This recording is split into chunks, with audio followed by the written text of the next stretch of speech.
नमस्कार विद्यार्थी मित्रांनो, मराठी नोकरी यूट्यूब चॅनलवर आपल्या सर्वांचं स्वागत आहे। आज आपण या व्हिडिओमध्ये तलाठी भरती सराव प्रश्नसंच पाहणार आहोत। आणि मित्रांनो, या व्हिडिओमध्ये आपण जवळपास 26 प्रश्न घेतलेले आहेत। हे 26 चे 26 प्रश्न आपल्याला तलाठी भरती 2019 ला विचारण्यात आलेले होते। मित्रांनो, आजचा आपला हा 34वा व्हिडिओ आहे। यापूर्वी आपण तलाठी भरती प्रीवियस क्वेश्चनवर 33 व्हिडिओ जे आहेत हे ऑलरेडी बनवून ठेवले आहेत। त्याच्या सर्वांच्या लिंक मी तुम्हाला डिस्क्रिप्शन मध्ये देत आहे। त्या ठिकाणी जाऊन आपण पूर्ण डीप मध्ये व्हिडिओ पाहू शकता। मित्रांनो, हे जे प्रश्न आहेत आपल्याला परीक्षेमध्ये वारंवार विचारले जातात, त्यामुळे हा जो व्हिडिओ आहे हा शेवटपर्यंत नक्की पाहायचा आहे। म्हणजे तुम्हाला या व्हिडिओचं पूर्ण स्पष्टीकरण समजून जाईल किंवा 2019 ला कसे प्रश्न आले होते हे आपल्याला कळून जाईल। पीडीएफ जर डाउनलोड करायची असेल तर मराठी नोकरी या नावाने आपलं टेलिग्राम चॅनल देखील आहे।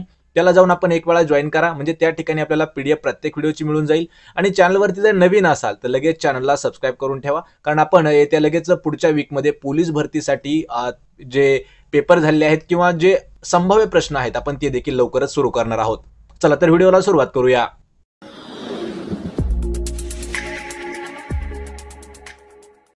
तर पहा, प्रश्न पहिला आहे, हिरकणी महाराष्ट्राची ही योजना डॅश यांना त्यांच्या नवउपक्रम आणि उद्योजक कौशल्य दर्शवण्यासाठी मंच प्रदान करण्यावर भर देते। पहा मित्रांनो, प्रश्नाचं जर उत्तर आलं तर 3 ते 5 सेकंदामध्ये आपण प्रश्नाचं उत्तर कमेंट करून द्या, म्हणजे आपलं याच ठिकाणी मॉक टेस्ट देखील होऊन जाईल।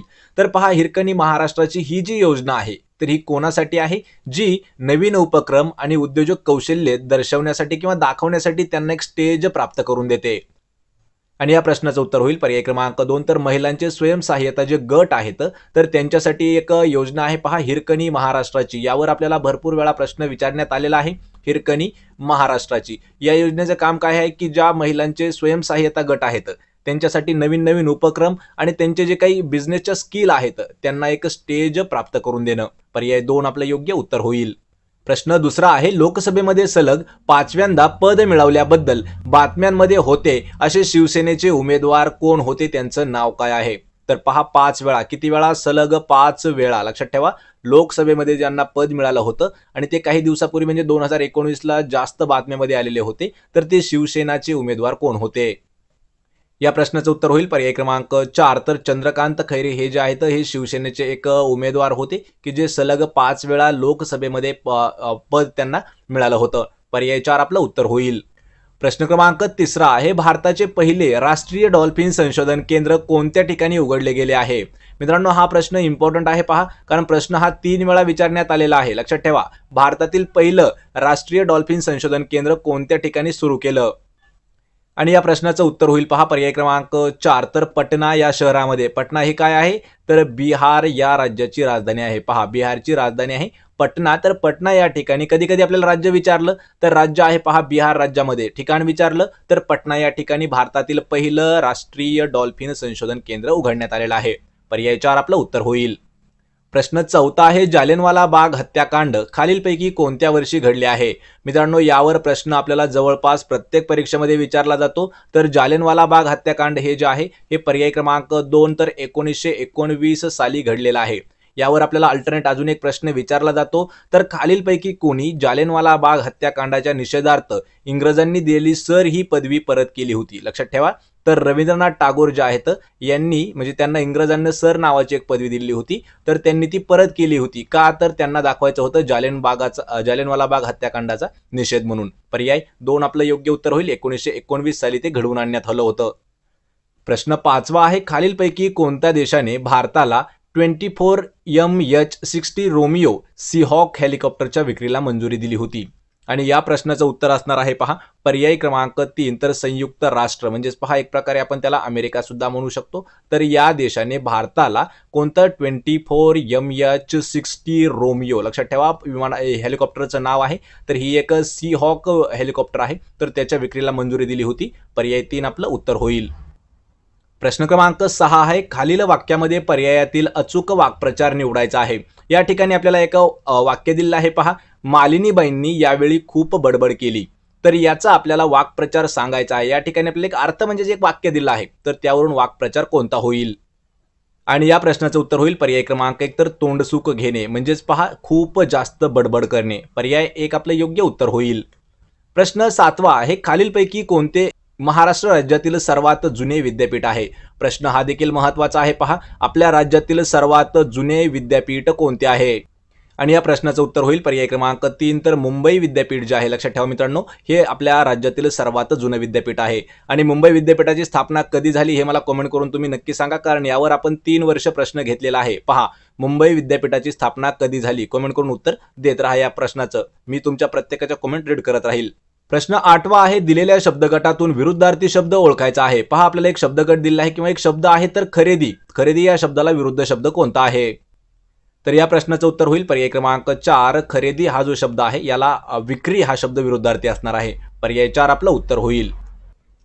प्रश्न 9वा आहे, खालीलपैकी पृथ्वीचा नैसर्गिक उपग्रह कोणता आहे? पहा, नैसर्गिक पृथ्वीचा उपग्रह कोणता आहे? आणि उत्तर आहे पर्याय क्रमांक 2 तर चंद्र हा जो आहे हा पृथ्वीचा नैसर्गिक उपग्रह आहे. लक्षात ठेवायचे, नॅचरल सॅटेलाइट किंवा नैसर्गिक उपग्रह. पर्याय 2 आपलं उत्तर होईल. प्रश्न 10वा आहे, फेब्रुवारी 2019 मध्ये नेटवर्क 18 रायझिंग इंडिया शिखर बैठक कोणत्या ठिकाणी आयोजित करण्यात आली होती? लक्षात ठेवा, कधी झाली ती? फेब्रुवारी 2019 ला. नाव काय आहे? नेटवर्क 18 रायझिंग इंडिया शिखर बैठक जी आहे कोणत्या ठिकाणी आयोजित केली? आणि या प्रश्नाचं उत्तर होईल पर्याय क्रमांक 4 तर नवी दिल्ली या ठिकाणी आयोजित केलेली होती नेटवर्क 18 रायझिंग इंडिया शिखर परिषद किंवा बैठक. पर्याय 4 आपलं उत्तर होईल. प्रश्न 11 आहे, जवाहरलाल नेहरूंद्वारे लोकसभेचे जनक हे शीर्षक कोणाला प्रदान करण्यात आले होते? पहा, लोकसभेचे जनक हे जे आहे हे जवाहरलाल नेहरू यांनी एक जणाला दिलेलं होतं, एक प्रकारे सन्मान होता, तर तो कोणाला देण्यात आला होता? आणि या प्रश्नाचं उत्तर होईल पहा पर्याय क्रमांक 4 गणेश वासुदेव मावळणकर यांना देण्यात आलं होतं. पहा, लोकसभेचे जनक म्हणून एक शीर्षक, म्हणजे त्यांना एक नाव दिलं होतं लोकसभेचे जनक. पर्याय क्रमांक 4 आपलं योग्य उत्तर होईल. प्रश्न 12 आहे, खालीलपैकी कोण मूकनायक या वृत्तपत्राशी संबंधित आहे? पहा, मूकनायक या वृत्तपत्राशी संबंधित कोण होते? आणि या प्रश्नाचं उत्तर आहे पर्याय क्रमांक 3 डॉक्टर बाबासाहेब आंबेडकर हे जे आहेत हे मूकनायक, लक्षात ठेवा, मूकनायक या वृत्तपत्राशी संबंधित आहेत. पर्याय 3 आपलं उत्तर होईल.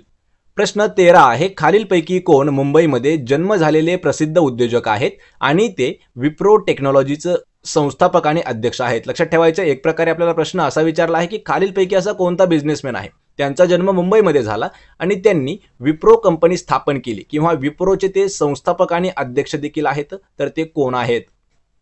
आणि या प्रश्नाचं उत्तर होईल पर्याय क्रमांक 4 अझीम प्रेमजी. लक्षात ठेवा, विप्रो कंपनीचे संस्थापक आहेत आणि ते अध्यक्ष देखील आहेत आणि त्यांचा जन्म मुंबईमध्ये झालेला आहे. यावर आपल्याला मित्रांनो 2 कंपन्या महत्त्वाच्या विचारल्या जातात. लक्षात ठेवा, यानंतर आपल्याला एक इन्फोसिस कंपनी आहे. पहा, इन्फोसिस ही जी कंपनी आहे ही कंपनी देखील विचारलं जातं. तर इन्फोसिसचे संस्थापक आहेत नारायण मूर्ती. पहा, नारायण मूर्ती हे जे आहेत हे इन्फोसिसचे संस्थापक आहेत. यावर आपल्याला प्रश्न विचारण्यात आला होता की विप्रो कंपनीचे संस्थापक कोण आहेत? तर पहा, विप्रो कंपनीचे संस्थापक आहेत अझीम प्रेमजी. अझीम प्रेमजी विप्रोचे संस्थापक आहेत. पर्याय 4 आपलं उत्तर होईल. प्रश्न क्रमांक 14 आहे, सेवेचा अधिकार 2015 साठी महाराष्ट्र राज्य आयोगाचे मुख्यालय कोणत्या ठिकाणी असेल? आणि या प्रश्नाचं उत्तर होईल पर्याय क्रमांक 3 तर मुंबई या ठिकाणी महाराष्ट्र राज्य आयोगाचं मुख्यालय जे आहे पर्याय 3 आपलं उत्तर होईल. प्रश्न 15 आहे, कोणत्या वर्षी राष्ट्रपतींद्वारे अनुच्छेद 352 अंतर्गत पहिल्यांदा आपत्कालाची घोषणा करण्यात आली होती? मित्रांनो, यावर आपल्याला 2 प्रश्न हे नेहमी विचारले जातात. पहा, तर राष्ट्रपती कोणत्या कलमा अंतर्गत आपत्कालाची घोषणा करतात? तर लक्षात ठेवा 352 नुसार. पण या ठिकाणी विचारलंय की सर्वात पहिली आपत्कालीन घोषणा कधी करण्यात आली होती? आणि या प्रश्नाचं उत्तर होईल पर्याय क्रमांक 1 तर 26 ऑक्टोबर 1962. लक्षात ठेवा, 26 ऑक्टोबर 1962 रोजी पहिली आपत्कालीन जी घोषणा जी आहे ती केली होती. पर्याय 1 आपलं उत्तर होईल.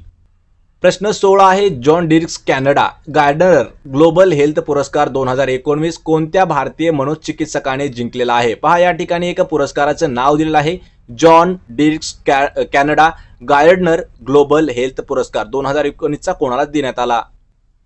आणि या प्रश्नाचं उत्तर होईल पहा पर्याय क्रमांक 1 तर विक्रम पटेल हे जे आहेत इंडियन एक मनोचिकित्सक आहेत आणि त्यांना पुरस्कार देण्यात आला होता. पर्याय 1 आपलं उत्तर होईल. प्रश्न 17 आहे, एका वाहनाच्या अंतर वेळेचा आलेख म्हणजे सरळ वर जाणारी रेषा आहे. यावरून असे लक्षात येते की ते वाहन डॅश आहे. आणि या प्रश्नाचं उत्तर होईल पर्याय क्रमांक 2 तर स्थिर वेगाने गतिमान आहे. लक्षात ठेवायचंय, एका स्टेबल वेगाने ते एक गतिमान असतं. कधी? तर एका वाहनाच्या अंतर वेळेचा आलेख जो आहे त्यालाच म्हटलं जातं पहा सरळ रेषा वर जाती आणि त्यावेळी ते जे वाहन आहे हे स्थिर वेगाने गतिमान आहे असं दिसून येतं. पर्याय 2 आपलं उत्तर होईल. प्रश्न 18 आहे, राष्ट्रीय जलमार्ग क्रमांक 85 महाराष्ट्रामधील कोणत्या नदीवर स्थित आहे? या ठिकाणी मागच्या व्हिडिओमध्ये आपल्याला प्रश्न विचारला होता की जो नॅशनल वॉटरवे आहे 85 वा, तो कोणत्या, लक्षात ठेवायचे, तर तो खाडीतून जातो. लक्षात ठेवा, त्या प्रश्नाचं उत्तर होतं रेवदंडा या खाडीतून जातो. या ठिकाणी विचारले की कोणत्या नदीवरती स्थित आहे, आणि या प्रश्नाचं उत्तर होईल पहा पर्याय क्रमांक 2, तर कुंडलिका नदीवरती स्थित आहे राष्ट्रीय जलमार्ग 85. पर्याय 2 आपले योग्य उत्तर होईल. प्रश्न 19 आहे, खालील वाक्प्रचाराचा योग्य अर्थाचा पर्याय निवडायचा आहे. या ठिकाणी वाक्प्रचार आहे हातघाईवर येणे, याचा अर्थ काय होईल. या प्रश्नाचं उत्तर असणार आहे पर्याय क्रमांक 4, तर अधीर होणे, त्यालाच म्हटलं जातं पहा हातघाईवर येणे. ऑप्शन क्रमांक 4 आपलं योग्य उत्तर होईल. प्रश्न 20 आहे, स्वच्छ सर्वेक्षण पुरस्कार 2019 मध्ये सर्वात स्वच्छ शहर म्हणून खालीलपैकी कोणत्या भारतीय शहराला पुरस्कृत करण्यात आले. कधी आहे पहा, लक्षात ठेवा, स्वच्छ सर्वेक्षण 2019 अनुसार. आणि या प्रश्नाचं उत्तर होईल पर्याय क्रमांक 1, तर इंदोर हे जे शहर आहे, लक्षात ठेवा, इंदोर शहर जे आहे हे देशातील सर्वात स्वच्छ शहर म्हणून ओळखण्यात आलं होतं. या ठिकाणी जर आपल्याला कोणत्या राज्याची राजधानी आहे की सर्वात स्वच्छ म्हणून ओळखली गेली, तर लक्षात ठेवा, भोपाळ ही जी राजधानी आहे, मध्य प्रदेशची राजधानी आहे, ही सर्वात स्वच्छ राजधानी म्हणून गणली गेली, आणि त्यामधील शहर आहे इंदोर. पर्याय 1 आपलं उत्तर होईल. प्रश्न 21 आहे, दिलेल्या शब्दगटातून विरुद्धार्थी शब्द ओळखायचा आहे. या ठिकाणी वैयक्तिक हा जो शब्द आहे हा आपल्याला दिलेला आहे, त्याचा विरुद्धार्थी शब्द, आणि या प्रश्नाचं उत्तर होईल पर्याय क्रमांक 4. वैयक्तिकचा विरुद्धार्थी शब्द होतो पहा सार्वजनिक. पर्याय क्रमांक 4 आपलं उत्तर होईल. प्रश्न 22 आहे, भारताच्या कोणत्या दूरसंचार कंपनीने दूरसंचार विभागाकडून फ्लाईटमधील कनेक्टिव्हिटी याचा परवाना घेतला आहे. लक्षात ठेवा, फ्लाईटमधील कनेक्टिव्हिटी म्हणजे ज्यावेळी आपण एरोप्लेनमध्ये जातो त्यावेळी मोड आपल्याला फ्लाईटमध्ये टाकावा लागतो, मोबाईलचा मोड. तर अशी कोणती कंपनी आहे की त्या कंपनीने दूरसंचार विभागाकडून परमिशन घेतलेली आहे की आपल्याला कनेक्टिव्हिटी तरीही मिळावी. आणि या प्रश्नाचं उत्तर होईल पहा पर्याय क्रमांक 2, तर BSNL या कंपनीने कनेक्टिव्हिटीसाठी एक अर्ज केला होता किंवा एक परवाना घेतलेला आहे. पर्याय 2 आपलं उत्तर होईल. प्रश्न 23 आहे, खालीलपैकी कोणत्या भारतीय राजकारण्याला स्पॅनिश शासनाने प्रतिष्ठित असणारा grand cross of the order of civil merit या सन्मानाने पुरस्कृत केला आहे. आणि याचं उत्तर आहे पर्याय क्रमांक 1, तर सुषमा स्वराज यांना. लक्षात ठेवायचे, कोणी, स्पॅनिश शासनाने त्यांचा एक पुरस्कार आहे grand cross of the order of civil merit यानं सन्मानित केला आहे सुषमा स्वराज यांना. पर्याय 1 आपलं उत्तर होईल. प्रश्न 24 आहे, भारतीय द्वीपकल्प हा डॅशद्वारे आशियाच्या मुख्य भूप्रदेशापासून विलग झालेला आहे. ऑप्शन क्रमांक 2 याचं उत्तर होईल पहा हिमालय. लक्षात ठेवा, भारतीय द्वीपकल्प हा जो आहे हिमालयाद्वारे आशियाच्या मुख्य भूप्रदेशापासून वेगळा झालेला आहे. ऑप्शन 2 आपलं उत्तर होईल हिमालय. प्रश्न 25 आहे, डिसेंबर 2018 मध्ये महाराष्ट्राच्या मुख्यमंत्र्यांद्वारे सुरू करण्यात आलेल्या आंतरराष्ट्रीय शाळांना खालीलपैकी कोणाचं नाव देण्यात आलं. तर या प्रश्नाचं उत्तर होईल पर्याय क्रमांक 2, अटल बिहारी वाजपेयी यांचं नाव देण्यात आलं होतं. कधी, डिसेंबर 2018 मध्ये जो मुख्यमंत्री आहेत तर त्यांनी आंतरराष्ट्रीय ज्या शाळा आहेत त्यांना अटल बिहारी वाजपेयी यांचं नाव देण्यात आलं होतं. पर्याय 2 आपलं उत्तर होईल. आणि प्रश्न क्रमांक 26 आहे, नोबेल पुरस्कार खालीलपैकी कोणत्या विषयाकरिता देण्यात येतो किंवा नोबेल पुरस्कार खालीलपैकी कोणत्या क्षेत्रासाठी देण्यात येतो. आणि याचं उत्तर होईल पर्याय क्रमांक 4, वरील सर्व. म्हणजे पहा, भौतिकशास्त्र, रसायनशास्त्र आणि साहित्यामध्ये नोबेल पारितोषिक जे आहे हे देण्यात येतं. ऑप्शन क्रमांक 4 आपलं उत्तर होईल.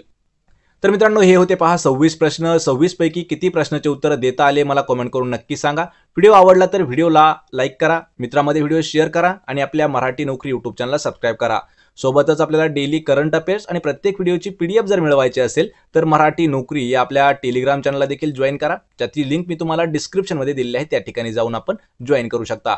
आपण भेटूया पुढच्या एका अशाच नवीन व्हिडिओमध्ये. तोपर्यंत जय हिंद, जय महाराष्ट्र.